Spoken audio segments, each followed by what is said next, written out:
Assalamualaikum warahmatullahi wabarakatuh.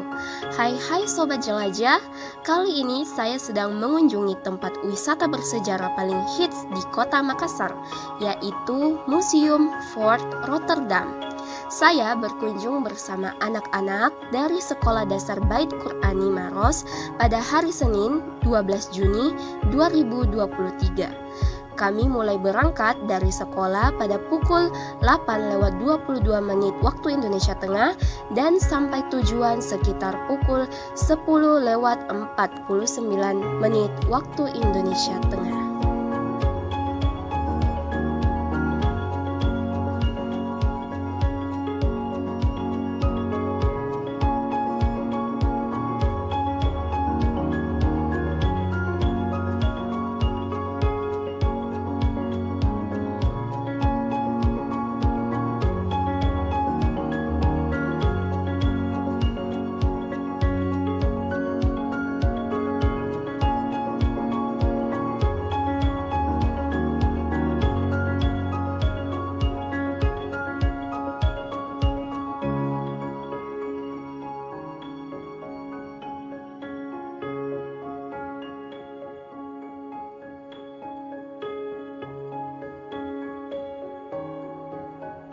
Di Museum Fort Rotterdam ini saya sempat berkunjung ke Museum Lagaligo. Didirikan oleh pemerintah Hindia Belanda pada tahun 1938. Museum ini terletak di Benteng Fort Rotterdam, Jalan Ujung Pandang nomor 2, Bulo Gading, Kecamatan Makassar, Kota Makassar. Mengunjungi museum ini kita dapat mempelajari sejarah dan budaya Sulawesi Selatan. Terdapat maket benteng ujung pandang, lukisan dan alat batu prasejarah. Tidak hanya itu, di Museum Lagaligo kita juga dapat melihat koleksi arkeologi, etnografi hingga berbagai baju adat di masa ke masa. Museum ini sempat terhenti pada masa kependudukan Jepang, kemudian diambil alih kembali oleh budayawan Sulawesi Selatan pada tahun 1966.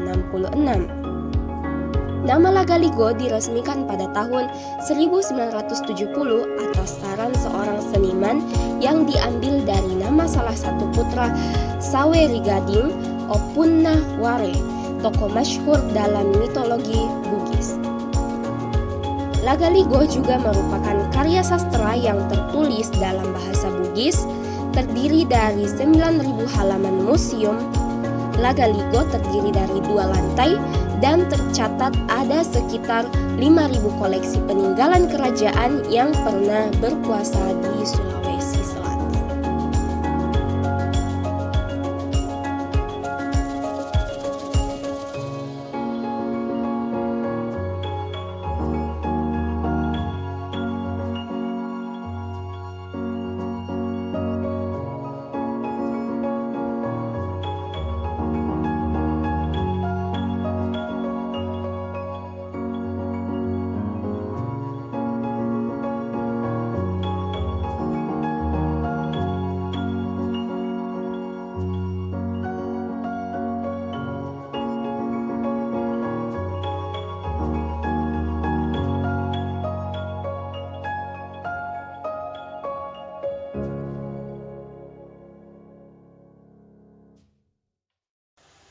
Di tempat pertama yang saya kunjungi, terdapat banyak arca dan batu-batu prasasti kuno, dan terdapat pula mahkota kerajaan Goa Tallo. Adapun peninggalan pusaka kerajaan Goa seperti Salokoa atau mahkota kerajaan Goa, terbuat dari perak sepuh emas berbentuk seperti kuncup bunga, yang mempunyai 5 helai kelopak dan diberi hiasan permata sebanyak 250 biji. Masing-masing berwarna merah putih, dan proses kedatangannya menurut mitologi orang Makassar menjelma bersama dengan Tomanurung, yaitu Raja Goa yang pertama sekitar abad 16 Masehi. Kemudian ada Sudanga, terbuat dari kayu dan besi berbentuk lebar panjang pada bagian sarung berwarna hitam dan lurus. Ujungnya dilapisi dengan perak dan berukir coklat kembang belah ketupat dan daun. Benda ini berasal dari kerajaan Pratiwi, yaitu suatu kerajaan di dunia bawah yang dibawa oleh Karaeng Bajo, suami dari Tomanurung di Tamalate, yaitu Raja Goa pertama. Kemudian ada Ponto Janga-Janga, terbuat dari perak sepuh emas berbentuk naga melingkar berkepala dua dan berkepala satu. Proses kedatangannya menjelma bersama Tomanurung. Pusaka ini dipergunakan pada saat pelantikan Raja Goa. Yang terakhir ada kolara, adalah sebuah rantai emas pemberian dari kerajaan suku Filipina Selatan, merupakan salah satu benda peninggalan kerajaan Goa.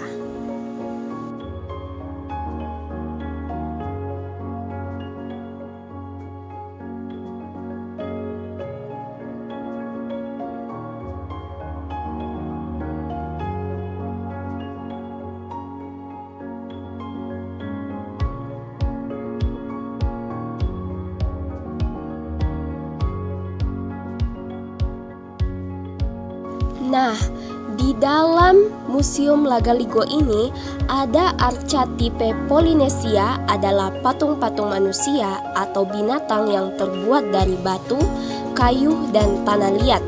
Bentuknya sangat sederhana. Fungsi patung sebagai simbol dari arwah leluhur dan selalu dikeramatkan dan disakralkan oleh masyarakat pendukungnya. Biasanya patung-patung tersebut sebagai medium dalam upacara pemujaan terhadap arwah leluhur, terutama yang berhubungan dengan kesuburan dan keselamatan. Patung-patung manusia dari batu banyak ditemukan makam-makam kuno di Sulawesi Selatan yang difungsikan sebagai nisan, seperti makam kuno-kuno kerajaan Binamu di Kabupaten Jeneponto, Sudiang, dan Makassar. Kemudian ada di Buntu Batu dan Laya di Kabupaten Enrekang. Penggunaan patung-patung manusia dari bahan batu masih tetap dipergunakan ketika pengaruh Islam sudah masuk di Sulawesi Selatan.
Masuk di wilayah ruang budaya pedalaman perkampungan terdapat perdagangan, yaitu bukti kedatangan pedagang-pedagang asing yang berkunjung ke Indonesia yang dapat diketahui dari sumber tertulis yang dikeluarkan oleh Kerajaan Sriwijaya abad ke-7 berbahasa Sanskerta.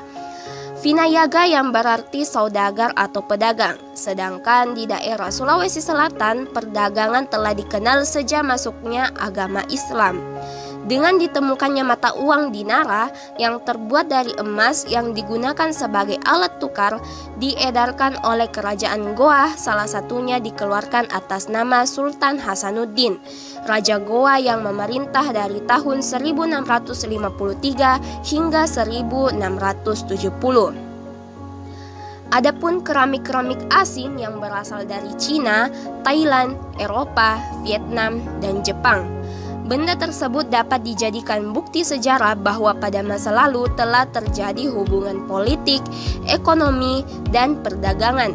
Dengan ditemukan keramik-keramik asing yang berasal dari Cina, Thailand, Eropa, Vietnam, dan Jepang, benda tersebut dapat dijadikan bukti sejarah bahwa pada masa lalu telah terjadi hubungan politik, ekonomi, dan perdagangan.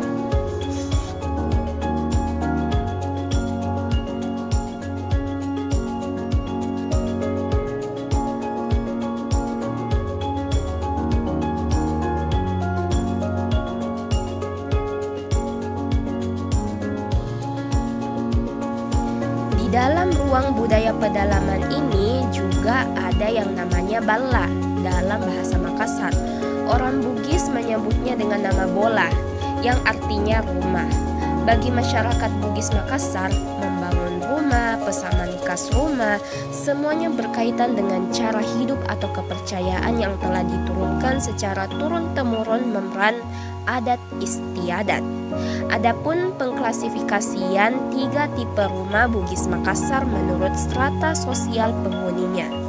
Yang pertama yaitu Saoraja dalam bahasa Bugis atau dalam bahasa Makassar yaitu Balla Lompoa, yaitu sebuah bangunan istana bangsawan yang memiliki tangga dengan alas bertingkat di bagian khas dengan atap di atas sapana bubungan ale bola dicirikan oleh 7 saan tengah lajaknya atau bak yang ditimpa lajaknya 3 susun. Ale bola terdiri dan 4-5 petak dan ditambah bangunan dapur atau jongkok dalam Bugis Makassar. Kemudian ada saopiti dalam bahasa Bugis dan bahasa Makassar disebut dengan nama terata. Bentuknya agak kecil dan bertekok 2 serta tidak menggunakan agama. Kemudian yang ketiga, bola dalam bahasa Bugis dan dalam bahasa Makassar disebut balla. Rumah masyarakat pada umumnya dibagi menjadi 3 bagian. Yang pertama yaitu rakeang dalam bahasa Bugis, dalam bahasa Makassar disebut pamakang, berfungsi sebagai tempat penyimpanan jagung atau beras. Di ruangan ini juga tersimpan benda-benda pusaka. Kemudian yang kedua ada alebola atau dalam bahasa Makassarnya yaitu kaleballa yang berfungsi untuk menerima tamu, makan, dan dapur. Kemudian ada awasao dalam bahasa Makassar yaitu pasingangiang. Bagian bawah lantai punggung berfungsi sebagai tempat menyimpan alat-alat pertanian dan biasanya digunakan sebagai kandang ternak seperti ayam atau kambing.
Di Sulawesi Selatan, khususnya masyarakat yang tinggal di daerah pedalaman dan terlebih dari kalangan bangsawan, sampai saat ini masih tetap melaksanakan upacara adat utamanya, upacara adat perkawinan, kelahiran, sunatan, dengan meriah sesuai adat istiadat yang berlaku.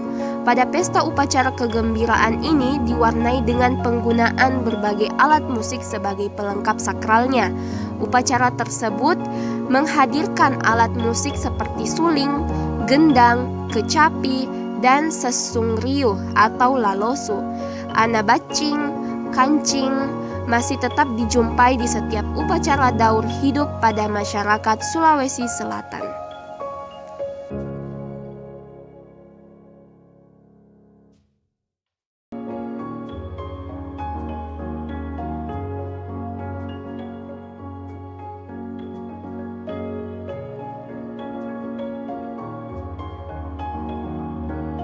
Masuk ke tempat kunjungan yang ketiga, terdapat banyak peralatan-peralatan panen yang digunakan orang-orang untuk bertani. Salah satunya yaitu lesung panjang.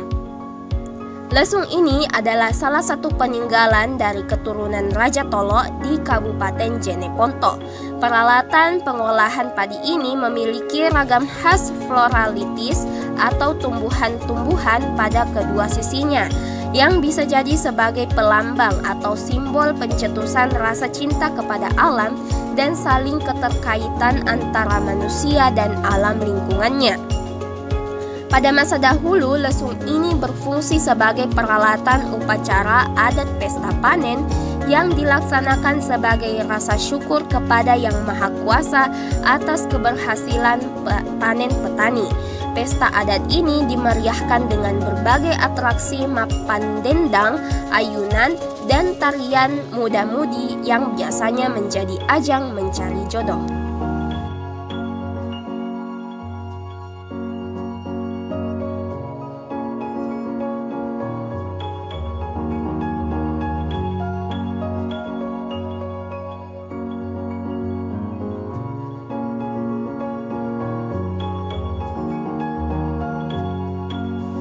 Di sini pula terdapat peralatan pembuatan sagu. Betapa banyak dan bervariasinya hasil bumi yang bisa dijadikan bahan pengganti atau pendamping beras, seperti sagu, jagung, umbi-umbian, hingga tanaman biji-bijian yang banyak memberikan manfaat. Kebutuhan akan beras semakin hari semakin meningkat, namun di lain pihak semakin berkurang lahan oleh industrialisasi yang tidak terencana. Perubahan pedesaan yang sangat cepat menjadi kota mengakibatkan terjebak dalam kesulitan sehingga harus mencari alternatif lain untuk dijadikan bahan makanan pokok setelah beras.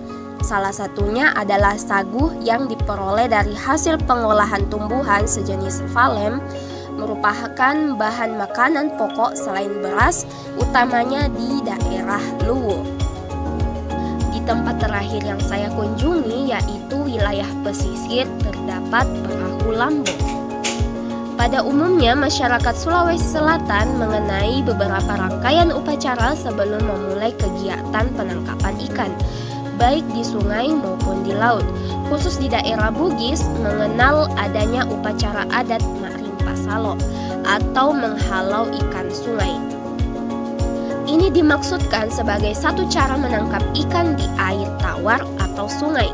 Ikan-ikan dihalau dari hulu sungai menuju muara, diiringi dengan tabuhan gendang bertalu-talu dan bunyi-bunyian lainnya yang terbuat dari bambu, dengan harapan ikan akan berkumpul di suatu tempat dan memudahkan untuk ditangkap. Adapun sarana yang biasa digunakan untuk menangkap ikan tersebut salah satunya adalah lepa-lepa. Lepa-lepa adalah salah satu sarana yang dipergunakan untuk penangkapan ikan di sungai, danau, dan laut dangkal. Juga sebagian alat transportasi antar pulau terdekat. Bahan digunakan dalam pembuatan perahu lepa-lepa biasa memakai jenis kayu yang ringan dan tahan terhadap air seperti kayu pude.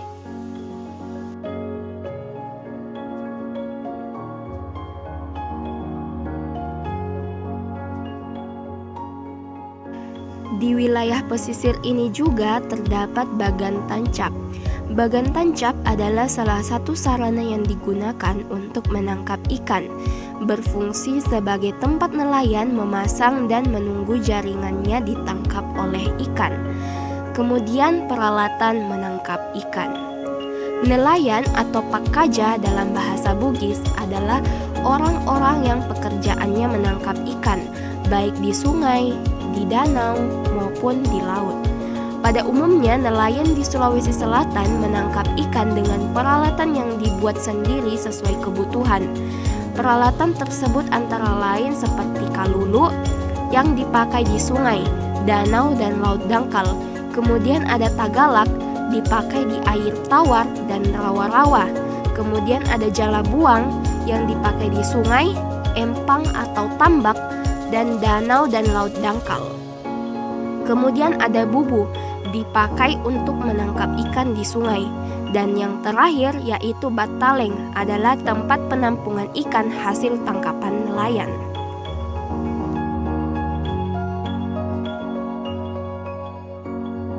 Bangunan yang terdapat di dalam benteng selain digunakan sebagai kantor dan pusat pelayanan informasi di lingkungan Dinas Pariwisata, juga ada yang difungsikan sebagai museum dan diberi nama Museum Negeri Provinsi Sulawesi Selatan Lagaligo, yang diambil dari nama seorang tokoh budayawan, sastrawan, dan negarawan pada masa periode klasik masyarakat Sulawesi Selatan Lagaligo, juga merupakan nama dari sebuah karya sastra klasik yang di dalamnya mengungkapkan mengenai berbagai seni kehidupan sosial budaya masyarakat Sulawesi Selatan.